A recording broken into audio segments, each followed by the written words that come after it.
दोस्तों, प्रश्न नंबर 15 का जवाब आपको कमेंट बॉक्स में कमेंट करके बताना है कि परमेश्वर अय्यर कौन है।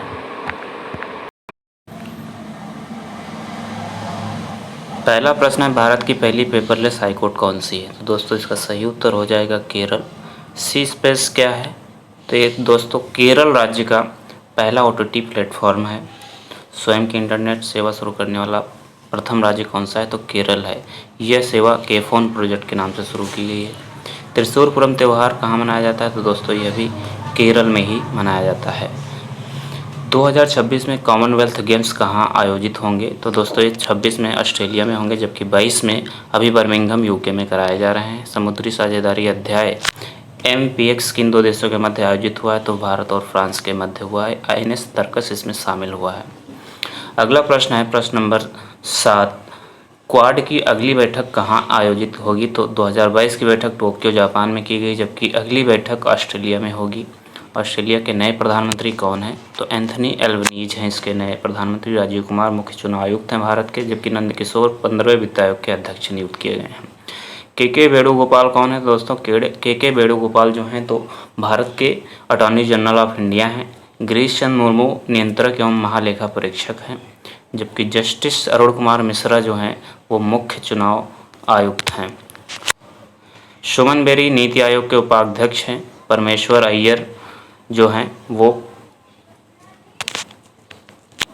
भारत का नवीनतम राष्ट्रीय उद्यान कौन सा है? तो देहिंग पटकाई नेशनल पार्क है। राष्ट्रीय जलमार्ग 2 जो है असम में है, सादिया से धुबरी तक ब्रह्मपुत्र नदी पर है। लवलीना बोरगोहन कहाँ की निवासी हैं? तो दोस्तों ये असम की निवासी हैं और ये मुक्केबाजी से संबंधित खिलाड़ी हैं। इन्होंने टोक्यो ओलंपिक में कांस्य पदक भी जीता था, जो बहुत ज़्यादा चर्चा में रही थी उस समय।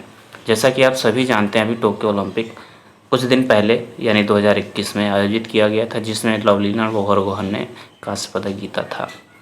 तेजपुर की लीची का GI टैग किसे दिया गया है? तो दोस्तों तेजपुर की लीची का GI टैग असम राज्य को दिया गया है और असम इसका सही उत्तर होगा।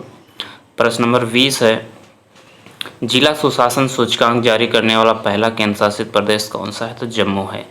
डिजिटल भुगतान सूचकांक किसके द्वारा लॉन्च किया गया? रिजर्व बैंक ऑफ इंडिया के द्वारा लॉन्च किया गया। रिजर्व बैंक ऑफ इंडिया का राष्ट्रीयकरण 1949 में 1 जनवरी को, जबकि स्थापना 1 अप्रैल 1935 में हुई थी। रिजर्व बैंक ऑफ इंडिया के पहले गवर्नर ऑसबॉर्न स्मिथ है, जबकि वर्तमान में शक्तिकांत दास हैं। थाईपुसम त्यौहार तमिलनाडु से संबंधित है। भारतनाट्यम शास्त्रीय संगीत है तमिलनाडु का। और 44वां शतरंज ओलंपियाड का आयोजन तमिलनाडु चेन्नई में किया जा रहा है, जिसका शुभंकर जो है वो थम्बी है। तमिलनाडु के तट को कोरोमंडल कहा जाता है, जबकि पोंगल तमिलनाडु का त्यौहार है।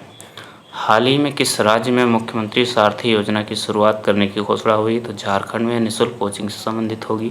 हाल ही में किस राज्य में सरकार ने मुख्यमंत्री नाश्ता योजना शुरू की है? तो तमिलनाडु में शुरू की है। हाल ही में किस राज्य में मुख्यमंत्री महतारी न्याय रथ यात्रा से योजना शुरू की गई है? तो छत्तीसगढ़ में। ई अधिगम योजना किस राज्य द्वारा प्रारंभ की गई है? हरियाणा राज्य द्वारा। अलका मित्तल ONGC की पहली महिला प्रमुख बनी है। इसका नाम है वो oil and natural gas corporation limited. Shanti Shri Dhulipudi JNU की पहली महिला कुलपति हैं, जबकि केतांजी ब्राउन USA के सुप्रीम कोर्ट की पहली महिला जस्टिस है। रुचिरा कंबोज संयुक्त राष्ट्र में भारत की स्थायी प्रतिनिधि नियुक्त हुई हैं। माधवीपुरी सेवी की अध्यक्ष नियुक्त हुई हैं। अब्राहम अकॉर्ड किन दो देशों के मध्य हुआ? तो ये 3 देशों के मध्य हुआ, इजराइल, संयुक्त अरब अमीरात और USA के मध्य। भारत के विदेश सचिव कौन है? विनय मोहन क्वात्रा। I2U2 में इजराइल, इंडिया, USA और UAE देशों को शामिल किया गया है।